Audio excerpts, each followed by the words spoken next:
Всем hi! Sizlar bilan birga Indoneziyaga letayt qilamiz. Umumiy parvoz 36 soat, ya'ni 3 ta reys edi, lekin bizning yetib kelishimiz 40 soatdan, ya'ni 4 ta пересадка bo'ldi. Xullas, Urumchida, Xitoyda, Jakartada va Surabayada bo'ldik. Shunaqa katta aeroportda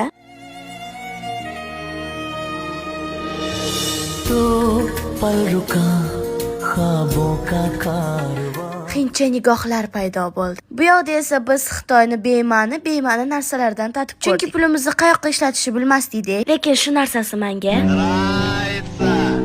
pulimizni quritib, yana samolyotga yo'l oldik. Sayohatimiz Jakartaga. Qiyin registratsiyalardan o'tib, Jakartaga yetib keldik. Eng qiyini endi boshlandi, sababi aeroportda 12 soat keyingi reysimizni kutishimiz kerak. Biz buni ham uddaladik. Endi navbat keyingi reysga. Bu reysimizni videoga olish esimdan chiqib qolibdi. To'g'ri tushuninglar, uyqu siradim. Bu esa bizani Indoneziyada kutib olgan birinchi muxlisimiz. Keyin esa Sofiyani bilan ko'rishdik. Ular aytdilarki, manzilga yetish uchun yana bitta reysga chiqish kerak ekan. Yo'l yurib, mo'l yurib, gostinitsaga yetib keldik. Bizga esa xayrli tun, sizlarga xayrli kun. Goodbye.